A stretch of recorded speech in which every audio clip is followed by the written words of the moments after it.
안녕하세요. 이슈이슈 애청자 여러분. 여러분과 함께 시장에 있는 이슈들을 짚어보는 시간 이슈이슈 문을 열었습니다.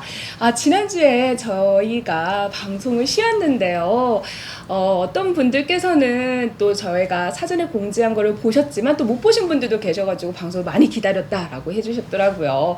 네, 저희가 살짝 쉬고 돌아온 만큼 더 알찬 내용 준비했으니까요.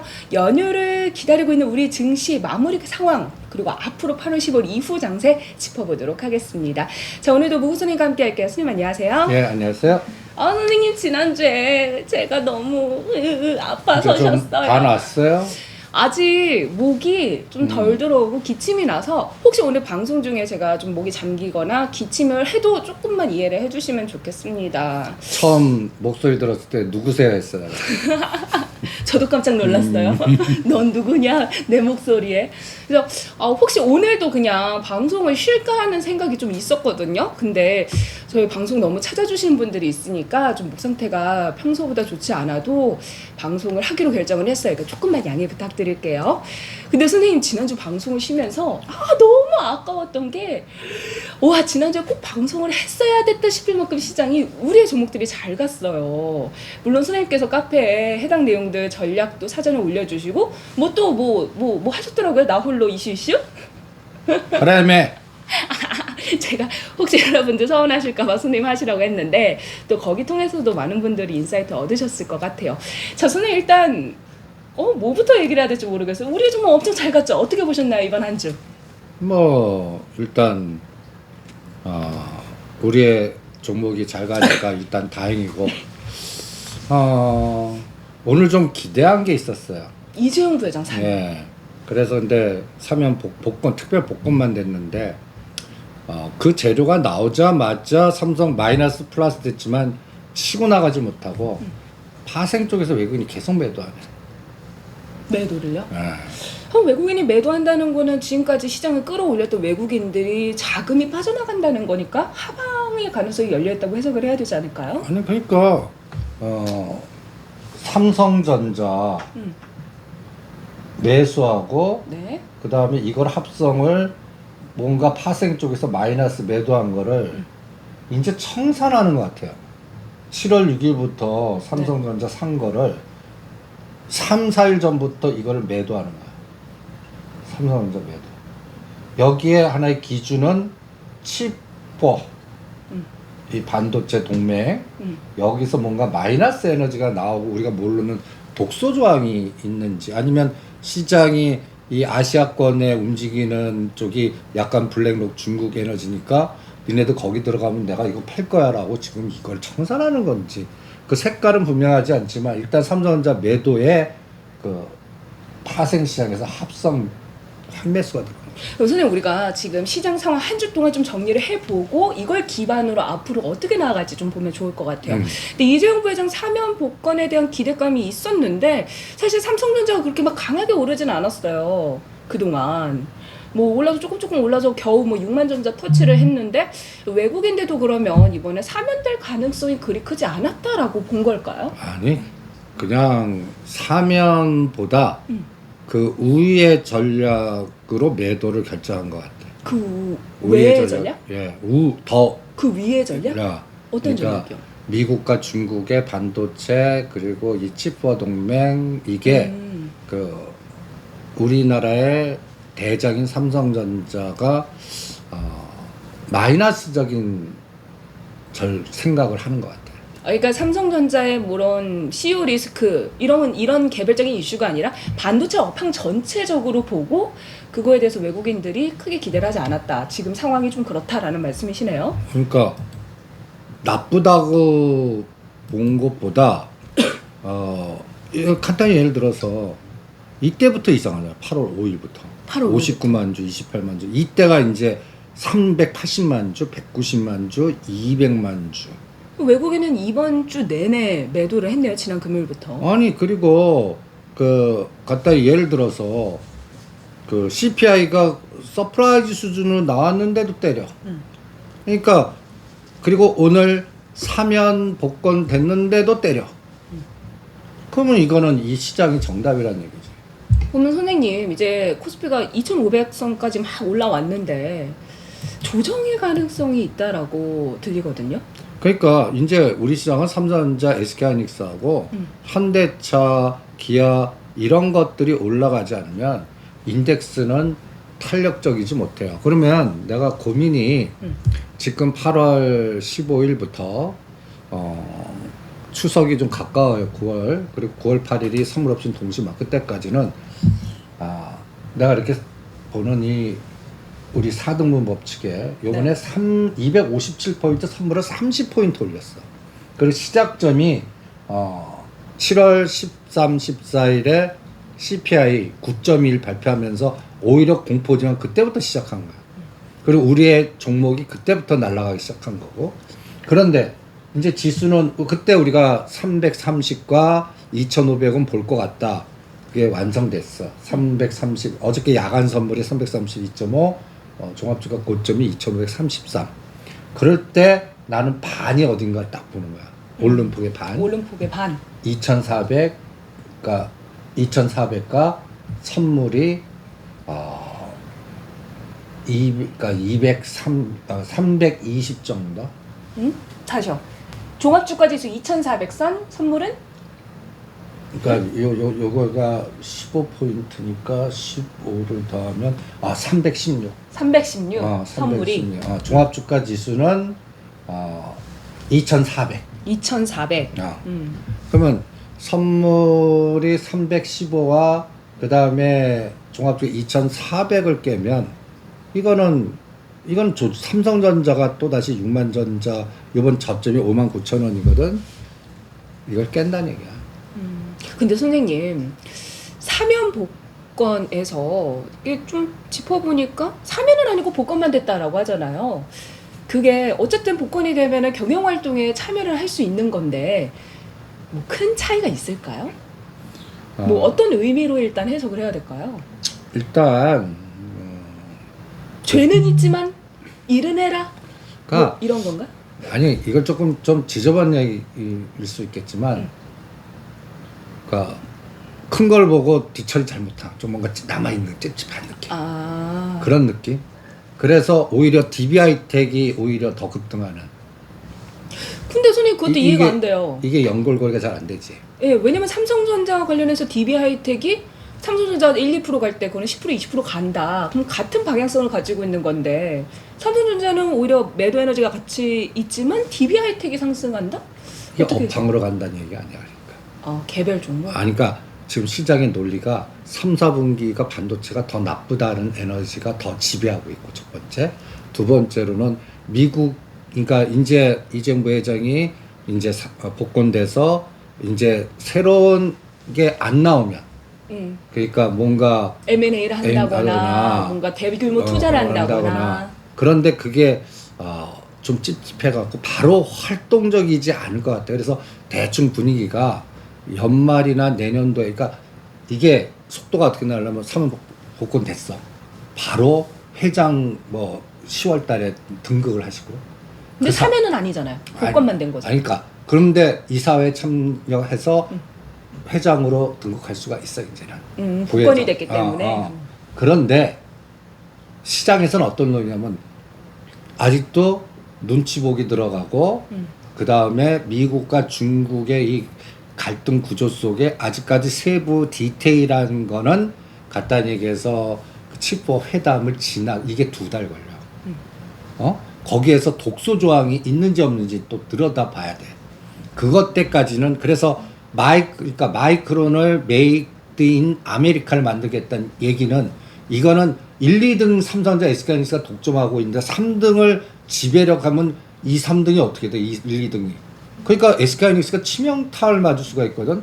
그러니까 그리고 또 어떤 부품을 쓰면 중국 거 갖다 예를 들어서 중국 제품 그러니까 특별한 외국 기업이라는 기업에 제재를 가하겠다고 그래.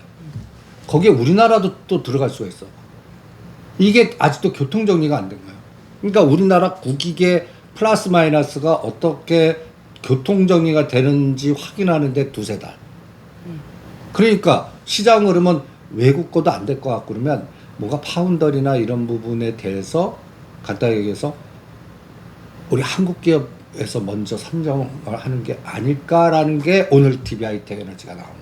근데 DB하이텍이 오늘 상승한 거는 사실 실적에 대한 그 서프라이즈가 있었어요. 6분기, 6분기 연속으로 최대 실적을 발표하면서. 그거는 시장 다 알아. 근데 진짜. 전에도 선생님이 DB하이텍 실적 계속 좋아질 거다 했는데 주가 완전 박살 났잖아요. 그렇지. 그 박살 난 게 가땅에서 M&A 가능성도 없지. 그리고 그 진짜 대주는 안 팔 것 같지. 그러면 이게 이제 그 동부그룹 갖고는 이걸 끌고 가지 못하니까 성장성 없을 것 같지. 그러다가 잘못하면 또 이거 이상한 얘기도 나오잖아. 뭐 또 쪼개고 이게 이상하게 합치고 뭐 이런 노이즈가 그동안 있었거든.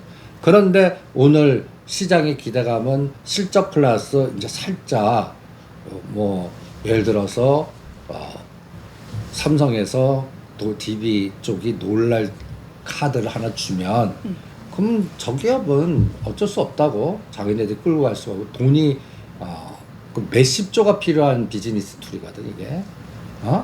그러니까 그 부분에 교통 정리가 되지 않을까라는 찌라시성 그 스토리텔링이 돌았어. 그래서 오늘 좀. 그래서 선수들이 좀 붙은 것 같고.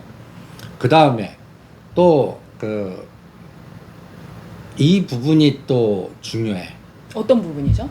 이번에 그 인플레이션 감축법이 통과되면서 간단히 얘기해서 거기 기술주들이 법인세 내고 그러니까 테슬라하고 메타나 이런 쪽에는 마이너스거든. 기술주한테는 그 반사 이익이 태양광이니 재생에너지니 이런 거였는데 여기에 우리 현대차 기아가 미국에 생산하지 않으면 그 보조금을 못 받게 돼 있잖아요. 전기차 관련해서. 그러니까 이게 3년이 걸리는 거야. 아이오닉 같은 게 한국에서 만들어 갖고 일로 넘겨야 되는데 그러면 이게 차이가 어마무시하거든. 그러니까 이런 부분이 어떤 면에서 미국이 우리나라를 이용하는 것 같기도 해. 근데 사실 뭐 반도체 치포에 들어와라 하면 삼성전자를 압박하는 게 가장 좋은 방법인데 이재용 부회장이 사면 복권되는데 조금 더 힘을 줘서 아예 사면까지 해줬으면 좋은데 그것도 아니고 조금 찜찜하게 남겨준 모양새도 그렇고 이게 뭔가 노선 정리가 완벽하게 되지 않은 것도 그렇고 이게 전체적으로 뭔가 찝찝한 뭔가를 남겨놓는 것 같은 느낌이긴 하네요. 그리고 10월달 이제 되기 전에 사드라든지 중국 이번에 왕이 부장하고 외교 장관들 얘기 나오는 거 봐. 한번 뭘 때릴지 모르겠지만 니네들 두고 보겠어 시나리오가 계속하는 것 같아. 그러니까 우리나라를 대표하는 삼성전자, SK하이닉스, 현대차, 기아에 대한 미래 뭔가 이렇게 뭔가 미국에서 플러스 알파 줘 빨리 가서 공장 짓고 막 해서 이게 이렇게 깨끗하지가 않는 거야. 네, 돈은 돈대로 쓰고 투자를 해가지고. 그래서 요번에 그 인플레이션 CPI 발표되고 나서 뭔가 이게 장이 되려고 그러면 오늘 삼성전자 62,000원 치고 나갔어야 돼. 그게 안 나와. 선물도 올려놓고 죽여. 그럼 뭐야? 외국인 때려. 그럼 시장이 정답. 그럼 우리가 모르는 독소 조항이 있다는 얘기야. 그걸 한 달 동안 확인할래. 그 독소 조항이 치포? 아니면 이재용 사면과 관련된 뭐 그런 거? 아니, 치포 속에 치포 미국의 속에. 그 고도 전략 속에 우리나라 그 반도체가 중국과 미국 양쪽 세력에 협공을 당하는 것 같아요. 이거를 슬기롭게 초격차 뚫어야 되는데 그런 에너지는 아직 안 나오는 것 같고. 근데 좀 애매하긴 합니다. 또 중국이 우리나라 반도체 최대 수출국이잖아요. 그러니까 중국은 실제로 지네들도 필요하기 때문에 그걸 우리 바로 죽지는 않아. 그러니까 사드나 다른 거 갖고 죽일까 봐. 그럴 가능성이 크고. 그래서 게임 엔터 이런 거를 하지 말자라는 거고 그게 오히려 반사이익이 우리 방산이익이 또 나오나 볼래. 선생님 우리 그러면 삼성전자는 이제 보유하고 계신 분들은 뭐 단타뛰기 하시는 분들 계시잖아요. 아니, 매도. 이게 좀 이유가 있어. 있다. 그럼 차라리 삼성전자보다는 반도체 부품단은 괜찮다? 오히려 그 반도체 부품단도 나는 2달 동안은 우리 건설 건자재나 다른 거 하자. 아 굳이 아. 거기에 들어가서 뭘 보려고 하지 말고. 그러니까 거기에 끌긴 DB하이텍이라든지 차량용 반도체 우리가 반 정도 팔아드렸던 칩셋 미디어가 다시 한 15,000원이나 6,000원 오면 이것도 가격도 18,000원에서 한 10에서 15% 빠지면 왜냐면 삼성전자 공격당하면 또 이번에 58,900원 그러니까 요거를 딱 볼게. 시장이 강하려면 2,450과 선물 325 깨면 안 돼. 2,450. 그럼 삼성전자는 59,000원에서 지지해야 돼. 근데 이게 골 때린 거야. 59,000원, 61,500원에서 두 달. 이건 뭐 매매가 안 되지. 그러면 대형주 다 안 돼. 그래서 LG와 어저께 반반 팔아라는 거 오늘 다 팔아라 그런 거야. 그거 팔아갖고 오히려 전력 설비 관련된 한전 기술, 한전 케이프스 갈 때 못 간 한전 산업 들어가자. 근데 선생님 삼성전자, LG화학 대기업이라는 측면에서 묶어서 보는 거예요. 그러니까 기계 군단들이 박스에 갇혀서 숏을 친다는 얘기지. 박스에 갇히게끔 만들어 놓고 이거를 뭔가 뚫으려고 하는 에너지가 안 보였다는 얘기지. 그러면 이게 삼성전자, SK하이닉스에게만 뭔가 영향을 미치는 게 아니라 그동안 올랐던 LG 에너지 솔루션, LG화학이 이제 숏 돼갖고 지수 빠지는데 사용될 수도 있다고.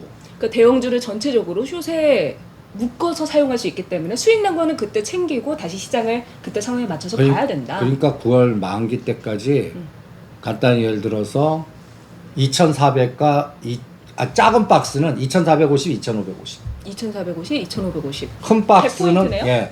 큰 박스는 2,400, 2,600. 이게 두세 달 영향을 미칠 것 같아. 그러면 2,550과 2,600까지 가. 만약에 최고 시나리오 삼성전자 수익률 몇 프로 될 것 같아? 5%? 정확해. 5 내지 7. 그리고 SK하이닉스 10에서 15. SK하이닉스는 그래도 많네요. 왜냐하면 갔다 해서 9만 2, 3천에 사갖고 10만 5천에 사면 그게 10에서 15%야. 근데 삼성전자는 6만 5천 원 벽이란 얘기죠. 그러니까 그래서 M&A 이슈가 나올 가능성이 희박할까요? 만약에 나오면은 뚫을 수 있는 에너지는 분명 되잖아요. 그러니까 다음 주 16일 날부터 그 25일 날짜 딱 정할게. 왜 25일이에요? 금통위 금리가 있고 잭슨홀 미팅 있어. 여기가 이제 미국 시장이 요번에 올라간 거가 부러지냐 안 부러지냐 결정하는 맥점 같아. 그때까지 이재용 부회장이 아무 소리를 안 하는 거야. 미국으로도 안 가. 아무 소리도 안 해. 집에서 가만히 있어. 치킨만 시켜 먹고. 그럼 뭐지? 이런. 그렇게 되면 이게 가랑비 없이 흘러내릴 것 같아.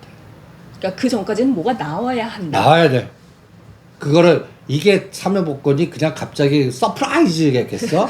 벌써 시장 다 녹아있고 이제 누가 발표하고 이게 다 그럼 벌써 내고가 들어갔을 거라고. 그러면 뭔가 너 해주는 대신 뭔가 카드를 제시해야 될 거 아니야. 그렇죠. 근데 이재용 부회장 입장 딱 보면 카드 제시할 게 솔직히 없어. 왜냐면 중국의 승인과 미국의 승인이 깔아서 들어가야 돼. 어떤 M&A든 뭐든. 근데 국내 기업에 M&A 하는 건 크게 문제되지 않잖아요. 아니, 그러니까 오히려 그래서 시장 호사가들은 이 카드라도 먼저 쓰지 않을까. 뭐라도. 지금 뭐 외국에 갔다 가면은 이게 갔다 얘기해서 몇십 조 게임이고 최소한 10조에서 20조라고. 이게 쉽지가 않고. 그리고 지금 상황에서는 그 팔 기업들도 눈치 볼 것 같아. 중국과 미국이 시장이라는 거 자체가 어떻게 교통 정리가 될지 오리무중이니까 인수하겠다고 예를 들어 삼성이 이제 실무자 딱 갔어. 좀 보시죠. 그러니까 줄다리가 6개월에서 내년으로 넘어갈 수도 있다고 봐. 그 사이에 그렇게 했는데도 결론이 안 났었잖아. 네네. 그러니까 더 어려워진 것 같아. M&A 시장은. 그럼 반도체 부분이 아닌 로봇이나 다른 사업 부분에서 M&A가 먼저 이루어질 가능성이라든가 그게 영향을 줄 수도 있잖아요. 로봇이 요즘 막 많아지니까. 그게 로봇보다 바이오 에피스야. 근데 선생님 바이오 산업은 금리 인상기에 정말 비용만 높아지고 최근 들어 바이오 주체 다 이게 또 하고 있는데. 전체 업황을 얘기하네. 삼성 바이오 에피스 나스닥 상자 그거 먼저 추진하면 삼성 바이오 로직스 에너지가 요새 올라가는 게 그것 때문이고 그러니까 이번 복권의 카드는 바이오 쪽에서 오히려 나오고 있는 거야. 반도체가 아니라. 근데 바이오도 삼성 바이오 다른 쪽 말고 바이오가 아니라 삼성. 삼성에. 그리고 사실 삼성 바이오로직스 관련해서 에피스 상장이나 이런 거는 이재용 부회장의 그런 관련된 안 좋은 부분들을 또 해결하는데 부분이 그러니까 있으니까. 내가 이게 오늘 에너지가 안 나 그 찝찝한 게 아직도 법률 판결 받고 있는 거에 대한 사면 도장이 안 났어. 그게 제일 치명적인 것 같아. 그래서 그러니까 삼성물산이 안 움직인 것도 그러니까 있죠. 그것도 있고 삼성 바이오 로직스의 분식회계나 이런 이게 아직도 끌고 가는 그러니까 뭔가 찝찝하다는 얘기야. 깨끗하지가 않아. 그 찝찝하네. 왜 이렇게 찝찝하게 남겨놓는 거야? 그러니까 이 권력자의 탐욕 같아. 계속 이렇게 한 번에 다 용서 못해. 카드를 이게 대통령 권한이거든. 그렇죠. 그러니까 카드를 분산해 놓으니까 뭐 이런 거 이거 다 줄게가 아니라 이거 조금만 이만큼만 주고. 그러니까 이제 아주 그냥 속이 타 들어갈 것 같아. 그 나라는 투자 안 하고 싶을 것 같아요. 아니 나 드럽게 치사해서 안 합니다. 나도 그럴 것 같아. 그럼 삼성전자 주가 하라. 그래서 시장이 그게 벌써 다 이 공감대가 이루어진 것 같아. 그게 느껴지고 확 하면 벌써 오늘 3%에서 5% 올랐다. 이 재료 갖고도 안 올려? 이거는 시장이 뭔가 알고 있다. 느끼고 있다. 느끼고 그리고 있다. 우리만 찝찝한 게 아니라 다 찝찝하다 다 찝찝하다. 지금. 그러니까 찝찝하다. 오늘 같은 날 갖다리에서 상승률 상위 종목 코스피 200 인덱스를 딱 봐봐. 벌써 시장은 알고 있다라는 거야. 여기 딱 보면 오늘 상승 종목들 딱 보시면 코스피 200 오늘 올라간 종목들 딱 봐. 포스코 인터내셔널. 힐라가 제일 많이 올랐네. 필다운디스 9%, 포스코 인터내셔널, 가스공사, DB하이텍, DLENC, LX 인터내셔널, GS건설, 두산에너비티, 현대글로비스, 현대건설, 대우건설 우리들의 종목들. 건설. 건설. 건설이 다 많이 보이네요, 선생님. 쭉 보니까 9위에 GS건설, 13위 대우건설, 14위 현대건설, 건설이 오랜만에 상승을 했어요. 어저께는 여기에 에너지가 나와 보인 거야. 그 에너지가 건설로 간다는. 그렇지. 시그널인가요? 그러니까 이제 원전 한전 기술이라든지 뭐 하나솔루션이라든지 그 다음에 또 그 오늘은 두산 오늘은 범한 퓨얼셀 뭐 어저께 두산 퓨얼셀 요새 그쪽 이제 천연가스 올라가고 앞으로 이것도 잠시 또 잠깐 넘기지 9월달에 푸틴이 전선을 확대할 것 같아. 9월에. 이제 좀 한 달 정도 소강 상태였거든. 그러니까 9월 초나 9월 중순에 가스관을 잠그든지 다시 이제 폭격 시작하면서 이제는 크림반도 완전 그래서 내가 오데사까지 점령하나. 오데사까지 점령하면 우크라이나 망해. 그러면 내륙나의 나라가 되고 그 다음에 모든 에너지가 동부에 그러니까 100이라고 우크라이나가 국부가 100이라고 그러면 80%가 다 동부에 있어. 그러면은 완전 뺏기는 거잖아요. 완전 뺏기는 결사항전 할 것 같은데. 결사항전하지. 그럼 폴란드 쪽에서 뭐 탱크 구입 더 해가지고 막. 우리 그러니까 이제 땡 계속 나올 것 같아.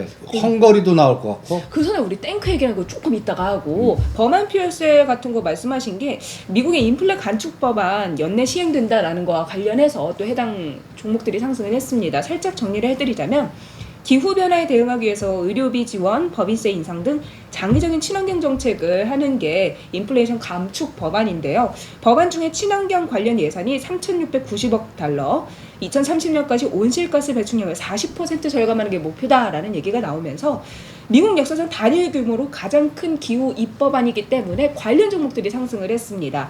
수소, 풍력 같은 클린 에너지가 관심을 받으면서 선생님 말씀하셨던 두산퓨얼셀, 범한퓨얼셀 상승을 했는데 그거는 후발주로서 오른 거야. 선도주는 벌써 갔었지. 현대에너지솔루션이라든지 하나솔루션이라든지 뭐 이런 거. 그런데 이게 인플레 감축법 플러스 우크라이나 러시아의 갈등 구조, 천연가스 다시 재상승. 그 다음에 농산물도 다시 상승. 이러면 이게 더 증폭이 돼. 그러니까 나는 이쪽이 연말까지 계속 또 주도주인데 단기간에는 좀 반팔아라는 거는 여기도 상대 속도 전략이 있을 것 같아요. 너무 단기간에 급등한 것들 흔들고. 왜냐하면 삼성전자의 기대감이 죽으면 차익 실현 욕구가 생겨. 그 단기 급등한 거에 대한. 그거 맞고 가면 다음에 또 에너지가 나와. 그러니까 계단식으로 가는 거지. 주도주도. 현대건설 보면 알 거 아니야. 그리고 이게 건설과 에너지가 같은 니꼬르야. 같은 니꼬르야. 그런데 여기다가 또 한번 불을 질러준 게 우리 사우디 왕세자님.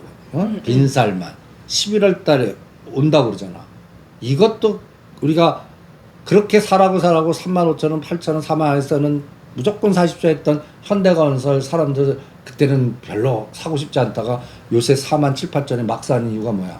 빈살만 온데 뭐가 있대. 또 이제 앞으로 250만 원하고 한전부. 그러니까 우린 내부적인 것도 보이고 거기다 플러스 알파 현대 보니까 이게 증폭돼서 오늘은 다 보면 건설 3인방 다 치고 나가잖아. 그러니까 이런 것들이 연말 연초까지 시장을 주도할 것 같아. 선생님 그러면 태양광이 먼저 오르고 수소는 그 이후에 후발주로 올랐다라고 하셨는데 수익 실현 전략 주셨던 두산퓨얼셀하고 범한퓨얼셀 좀 대응 전략 한번 좀 정리해 주시면 좋을 것 같아요. 50%만이야. 차트 한번 하시면서 말씀해 주실까요? 그러면 갖다가 예를 들어서 범한퓨얼셀은 조정해도 한 2,000원 정도밖에 조정 안 할 것 같아. 2,000원밖에. 그러니까 직전 고점이 최고 고점이 52,000원이거든. 네. 오늘 39,000원까지 갔다가 한 고점에서 한 3,000원 정도 흔들었어. 응? 그럼 35,000원 지지하는 것만 봐. 그럼 전략 매도는 아니네요. 50%만 매도. 그리고 이 종목 35,000원 아래 내려면 다시 사. 안 내려오면요? 안 내려오면 50%만 갖고 가고 여기에서 전력 설비로 가자는 얘기죠. 그러니까 이게 다 연결된 거야. 에너지, 전력 설비, 전력 저장 장치 이런 것들이 원전도 우리나라는 못 져요. 그런데 사우디가 오잖아. 그러면 거기에 또 독일도 지금 이제 상태가 나쁘면 걔네들 가스 저장 장치 아직도 잘 못 만들어 갖고 미국 거나 이쪽에만 의존할 수 없어. 그러면 뭐 가스 관도 교체한다 그래가지고 관련주 오늘 급등하고 그랬잖아요. 그러니까 그런 쪽이 아직도 으쌰으쌰가 더 많아. 이미 이렇게 말 타고 했던 것보다 거기서 확산되는 걸 찾아보자. 그러니까 바닥에서 30-40% 올라간 게 추가 10-20%밖에 안 나오는 걸 새롭게 30-40%짜리로 이게 상대 속도 전략이라는 얘기죠. 자체에서 이게 활발할 것 같아. 앞으로 더. 그러니까 주변 제끼고 2달 동안은 우리의 종목 갖고 상대 속도, 그러니까 0에서 100까지를 쫙 나열하는 거야. 요거는 70% 상승에 있네. 요거는 30%에 있네. 요건 10%에 있네. 그러면 70에서 100 사이 있는 거 팔아서 10% 20% 있는 걸 이동해서 얘가 또 30, 50 가면 또 팔고 여기서 2달 동안 신나게 매매합시다. 그럼 선생님 있잖아요. 두산퓨얼셀도 차트 좀 봐주세요. 두산퓨얼셀. 범한퓨얼셀보다 훨씬 더 강하게 시세를 줬던 종목이죠. 근데 하락폭이 아직 다들 반이야. 두산퓨얼셀도 과거에 보면 이게 4만 원에서 4만 2천 원 정도의 대기성 매물이 만만치 않아. 그러니까 4만 원과 4만 5천 원을 동그라미 걸어놓고 50 내지 70% 팔고 그 다음에 아직도 역배열이야. 120일과 20일이 아래에 있어. 그러면 얘는 3만 8천 원과 4만 원이 눌림목이 돼야 돼. 그래서 파도 타기. 그래서 얘는 최종 목표를 5만 원 잡아. 최종은. 근데 단기적으로 이제 눌렸다 가야 된다. 눌렸다 가지. 여기 이제 10% 남았다고 봐. 그럼 선생님 두 종목보다 좀 못 간 유니크는 어떨까요? 안 할래. 왜요? 아니 안 간 종목으로 내려가는 거잖아요. 근데 어느 섹터의 대장을 선택해 7조에서 9조 시장은 수소에도 저 밑에 단은 안 돌릴 것 같아. 이거 거래대금이 너무 약하니까. 그러니까 그게 힘든 것 같아. 그래서 건설주도 내가 현대건설 내정하다 놓치면 GS건설 DLS라고 그러지 저 밑에 단에 일성건설이니 KC 이거는 요번 파동은 안 줄 것 같습니다. 10조가 넘어야 줄 것 같습니다. 삼성전자가 여기서 가야 줄 것 같습니다. 그게 X잖아. 그게 이제 제거법. 그러니까 다른 섹터의 대장을 선택하는 게 나을 것 같아. 그럼 선생님 이게 수소는 그러면 태양광에서 하나솔루션은 뭐 워낙 잘 갔잖아요. 하나솔루션 전략은 어떻게 하나솔루션은 한 달간 좀 쉬어. 근데 선생님 제가 최근에 되게 재밌는 얘기 들었어요. 시장에 가는 종목들이 태조 이방원이래요.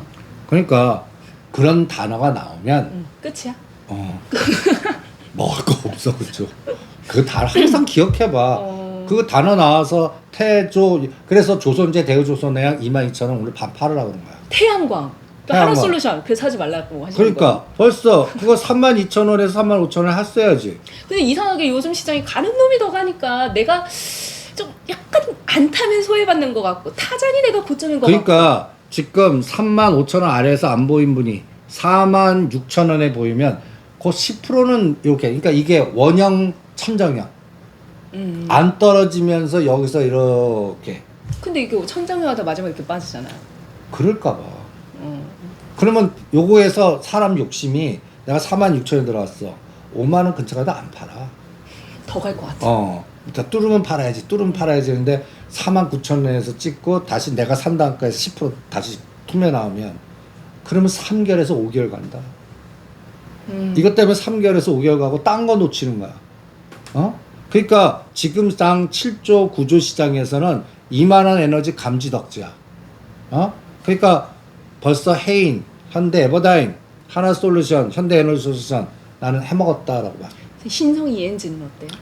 그것도 안 봐. 안 봐요? 그러니까 저는 지금 제가 가지고 온 게 시장에서 관련 섹터에서 크게 오른 종목, 좀 덜 오른 거 이렇게 같이 가지고 와서 여쭤보려고 했는데 올라가는 애만 올라가고 이제 좀 약한 종목들은 가기가 힘들 것 같다라고 하시니까 이게 또 지금 시장의 특징인 것 같아요.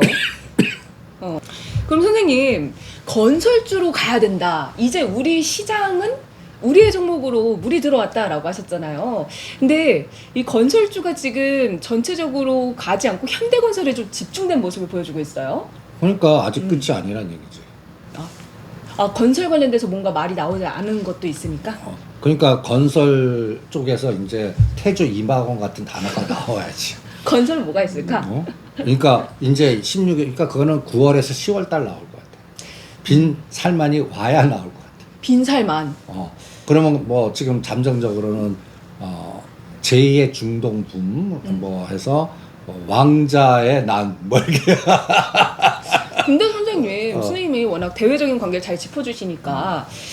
근데 사우디가 원래 완전 미국의 우방이었잖아요. 근데 지금 분위기가 뭐 옛날 트럼프 때는 엄청 으쌰으쌰 잘 지냈는데 미국의 지금 바이든 정권하고는 좀 사이가 안 좋고 바이든이 간지 한 달도 안 됐는데 중국하고 또 만나고 우리나라에도 접하고 근데 이런 것들이 또 반도체 칩보 쪽에도 또 영향을 주지 않을까? 막 괜히 그런 걱정이 드는 거예요. 그래서 삼성전자 SK하이닉스가 노라는 거지. 그리고 건설 원조 한전기술 현대건설이 오히려 가는 놈은 그게 더 갈 것 같아. 11월 달까지. 그리고 이제 아파트는 이제 250만 호 속도라든지 그 다음에 또 이번에 물폭탄 나왔으니까 재난 안전망이면 이제 강관 쪽이 남아 있어. 철강하고. 철강. 그러니까 한국 주철관 뭐 이런. 그리고 대한제강, 고려제강. 동양철관. 그리고 시멘트가 남아 있고 부산산업. 요새 부산산업이 이제 그래서 12만 원까지는 가만 계세요. 뭐 이런 것들. 우리의 종목에 이제 남아 있는 것들이 일진 아이솔루스, 일진다이아, 한일시멘트, 부산산업 이런 것들이 남아 있어. 그런 것들로 다시 또 사놓고 기다리면 현대건설만한 30에서 50% 에너지가 확 나오는 거지. 근데 현대건설 우리가 또 네옴시티 뭐 관련해서도 얘기했고 원전 수주 이런 거에서 현대건설이 힘을 가지고 있다라고 했잖아요, 선생님. 그게 정말 딱 맞아 떨어뜨리면서 강하게 상승을 했는데 현대건설 그런 매도 전략 주신 거예요? 아니 47,000원 데드만 잡은 거야. 47,000원? 5만 원 넘으면 팔라고 그러는데 그것도 반만. 48,000원, 9,000원 갖다가 꺾여낼 수 있잖아. 그러니까 지금 49,000원까지는 데드 47,000원, 49,000원 하면 1,000원 올릴래. 48,000원. 5만 원 넘어가면 반 팔고 49,000원 데드. 그리고 55,000원까지 그냥 한 달 만에 스트레이트로 가. 단기 제로. 단기로. 그 장기로는요, 선생님? 시간이 하신 분 주무세요. 그러니까 나는 저기 GBC 타워랑 저거 닫으면은 팔라고 했는데. 그럼 그런 분 상관없어. 내가 그런 분들을 옹호하는데 그런 분들 박수하는데 대부분들 말은 그렇게 하지만 그거 올렸다가 우리 봐봐 현대건설 한 종목만 팬분은 지금 종합주택 상관 있어? 없죠. 이거 갖고 계속 물량 파동한다. 그런데 예를 들어서 이번에 49,000원에서 43,000원까지 조정했다 가봐. 또 난리 난다. 또 사람 심리가 그때 여기서 팔고 여기서 살까. 왜 가만히 있으라고 그랬어요? 네. 왜 난 전략을 못 들은 거야? 뭐 이렇게 사람 심리. 난 그래서 요새는 그렇게 안 할 거야. 시간 여행 알아서 하실 분들은 2025년 심지어 2020 저 지비타워 그 눈에 딱 꼭대기에서 UAM 헬리콥터가 딱 떠서 가는 거 보고 파세요. 나 심지어 이른단 말이야. 그럼 내가 장담컨대 10만 원 넘어. 근데 이걸 암만 떠들어봤자 그걸 미래는 그렇대 하면 누가 그 도장 찍어줘? 첫 번째. 그 다음에 믿음이 없는 거지. 그 다음에 두 번째는 그 5,000원 가다가 5,000원, 7,000원 조정에 생각이 싹 바뀌어. 맞아. 이거 이때 팔았어야 되는데 막 이런 생각이 드니까 그러는 거 같아요. 이번에 현대 로템도 요새 메일을 얼마나 받는데? 현대로템 조금 이따 얘기하고 선생님 현대건설 했으니까 그 아랫단이 움직이기 시작하는데 DLENC가 주가가 많이 빠졌습니다, 선생님. DLENC도 거버넌스 게임으로